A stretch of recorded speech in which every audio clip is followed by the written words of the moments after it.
说冰晶。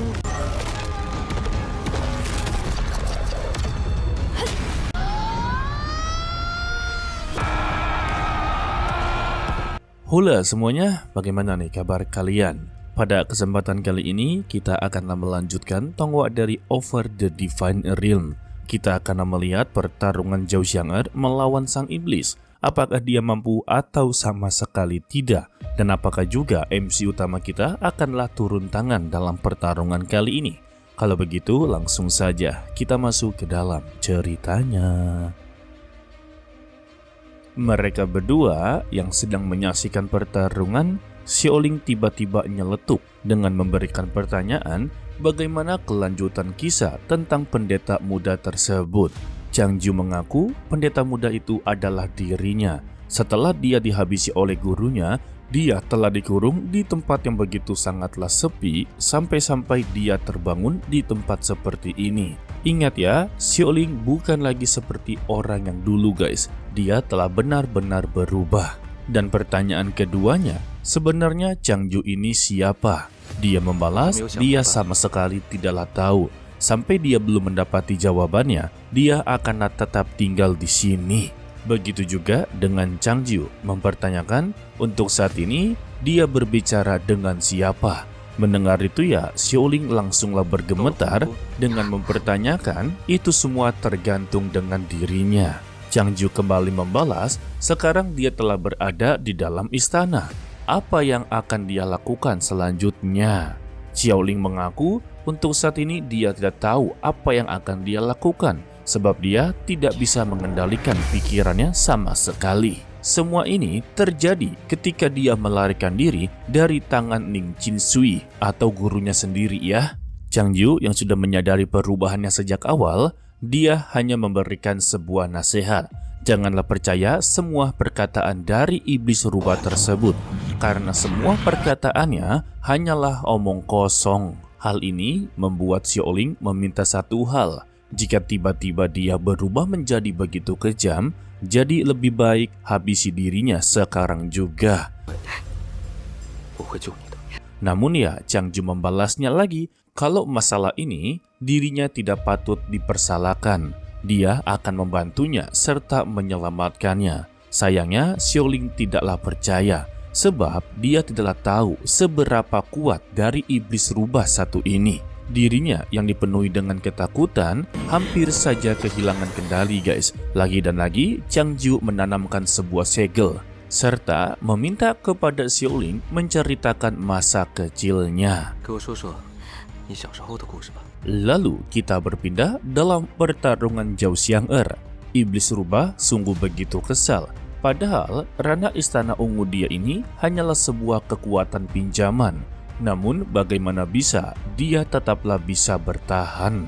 Xiang'er memperingatkan, meskipun ini hanyalah kekuatan pinjaman, tetapi dia juga memiliki kemampuan yang tidak bisa diremehkan. Apalagi ya untuk saat ini, dia dan kekuatan Phoenix telah bersatu. Ditambah pedang payung merahnya tidak bisa diremehkan begitu saja. Meskipun pedang ini tidak memiliki niat pedang sama sekali, tetapi ya, dia yakin kalau dengan pedang ini bisa untuklah menaklukkannya. Alasan pedang ini tidak bisa diremehkan juga dikarenakan payung merah telah dilahap oleh sang iblis rubah. Sudah pasti payung merah sebagai sarung dari pedang ini akanlah terus mengejar-ngejar dirinya.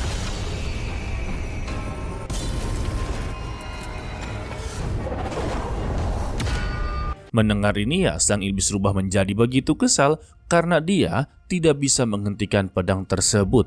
Dia mengakui kalau Zhao Xiang'er sama seperti ibunya yang begitu sangatlah licik.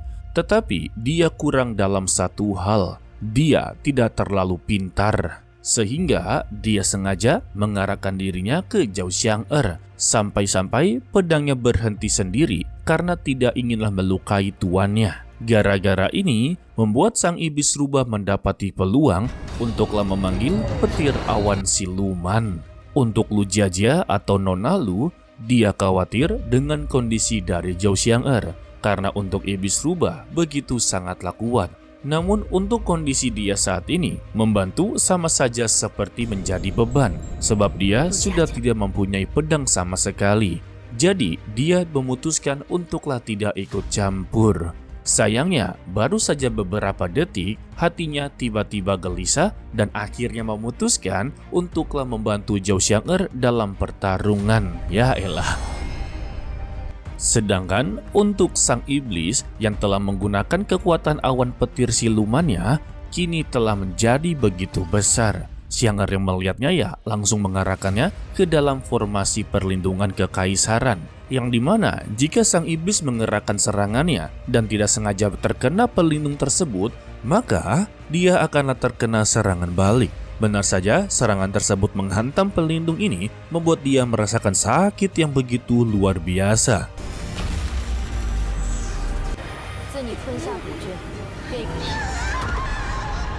Xiang'er langsunglah mengejeknya. Bukankah dari awal dia sudah memperingatkan janganlah pernah macam-macam dengan gulungan kuno yang telah dia serap, karena semua ini terhubung dengan nasib istana kekaisaran.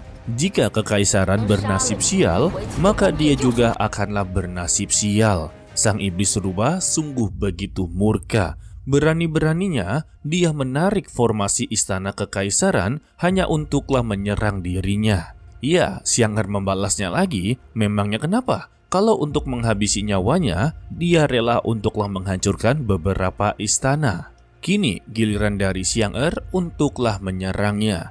Pedang payung api langsunglah dikerahkan dan berhasil untuklah menembus tubuh dari sang iblis sampai-sampai dia terhantam di istana dan tidak bisa bergerak sama sekali.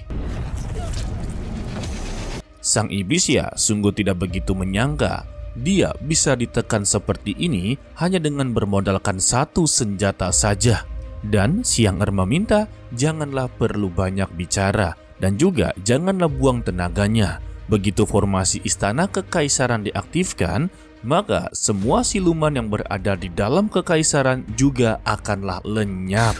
Lalu Xiang'er kembali ke dalam istana kekaisaran untuklah menancapkan tongkat api suci. Secara otomatis, formasi kekaisaran kembali aktif. Tidak lama dari itu, di hadapannya sang iblis rubah, datanglah Nona Lu Jiajia sebagai pelaku yang membantu Xiang'er untuklah menutup formasi istana kekaisaran.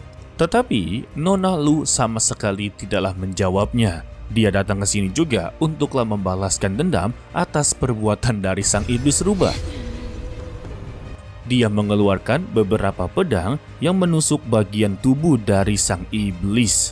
Tidak sampai di situ, ketika iblis rubah inginlah keluar dari tubuh atau wadahnya, sama sekali tidak dibiarkan pergi begitu saja. Hanya saja setelah dari semua ini, Nona Lu menjadi kebingungan kalau siluman rubaya sudah menelan 3 kunci. Seharusnya ada 3 jiwa dewa yang dilepaskan dari istana bawah tanah. Untuk saat ini ya, di depannya hanya ada 2 jiwa saja. Waduh, benar juga ya. Satunya ini kemana guys? Dan yang ternyata, untuk si pendekar pedang pria ini sama sekali tidaklah menyatu dengan pendekar pedang wanita. Dia kini telah berada di bawah tanah. Dan untuk sang iblis rubah yang asli, meminta kepada 1 jiwanya untuklah beraksi. Dia yakin kalau Xiang'er tidak akanlah menyangka bahwa yang melawannya hanya ada 2 jiwa saja. Dan yang ternyata untuk 1 jiwa ini lebih kuat dari 2 jiwa yang telah tertangkap. Waduh, pantas saja ya, ini namanya Kang Solo. Lalu jiwa ketiganya langsunglah menyerang Xiang'er yang sedang berada di tongkat suci. Tanpa basa-basi ya, dia langsung mengambil tongkat tersebut dan juga melahapnya. Hal ini membuat jiwa keempatnya berhasil untuklah dilepaskan, dan keempat jiwa ini akhirnya bersatu. Namun, Zhao Xiang'er jauh lebih pintar serta licik, yang ternyata ya orang yang menanamkan tongkat api suci bukanlah Xiang'er, melainkan adalah pelayannya sendiri. Sedangkan untuk Xiang'er yang asli, dia telah berada di bawah tanah atau penjara dari sang iblis rubah, sembari membawa pedang pelindung.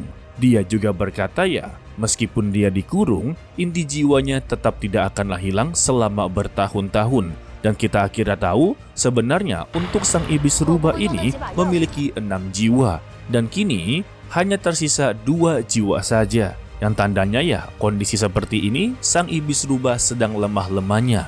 Maka dari itulah, Xiang'er mengambil kesempatan langka seperti ini. Merasa dirinya diremehkan, sang iblis rubah mengancamnya. Meskipun dia hanya memiliki 2 jiwa saja, tetapi dia juga pernah menjadi siluman besar di ranah 5 jalan. Jadi, jangan pernah menganggap dirinya lebih kuat daripadanya. Dia yakin dengan mengandalkan pedang tersebut masih belum tentu bisa untuklah mengalahkan dirinya. Dan Xiang'er sama sekali tidaklah peduli. Dia langsunglah menancapkan pedang penjaga negara alias pedang dewa. Melihat Xiang'er bisa mengendalikan pedang dewa, dia menjadi begitu ketar-ketir dan merasa dibohongi oleh Xiang'er, padahal sebelumnya dia berkata dirinya tidak bisa mengendalikan pedang dewa tersebut. Xiang'er membalasnya, dia bisa menggunakan atau mengendalikan pedang dewa ini karena dia memiliki tekad untuklah melindungi negara. Apalagi ya, nama dari pedang ini adalah pedang penjaga negara. Jadi semuanya benar-benar masuk akal. Dan tebasan pertamanya berhasil memutuskan tangan kanannya. Dan yang lebih mengejutkan, sang iblis rubah tidak bisa meregenerasikan tangan kanannya. Untuk keempat jiwa yang berada di luar telah menyadari kalau jiwa utamanya dalam bahaya, langsunglah buru-buru untuk kembali. Maka dari itulah Xiang'er berpacu waktu untuk menghabisi nyawanya. Dan tebasan kedua, ketiga, keempat langsunglah dikerahkan.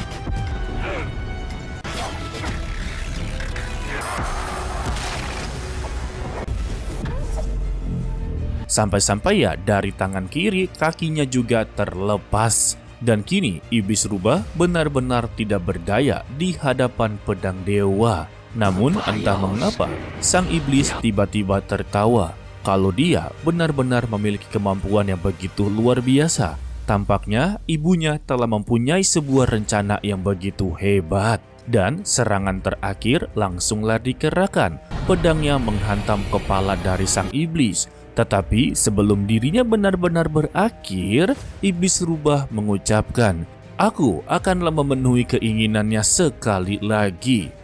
Dan dar, berakhir sudah untuklah sosok dari sang iblis rubah.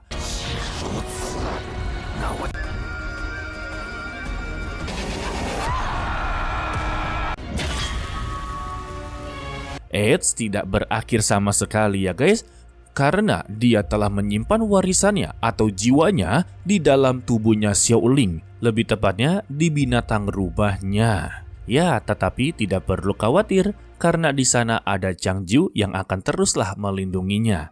Jadi sedikit preview di part berikutnya, benar saja kalau sang iblis rubah tidak akanlah tinggal diam begitu saja. Dia kembali untuklah mengendalikan pikiran dari Xiaoling, tetapi dia akanlah berurusan dengan Changju.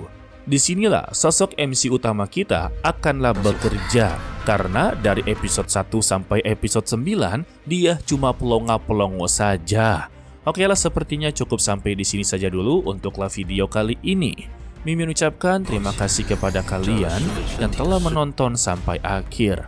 Pesan dari Mimin, tetaplah menjadi orang yang baik walaupun itu sangatlah sulit. To be continue, sampai jumpa di video berikutnya. Bye bye. 别说冰晶。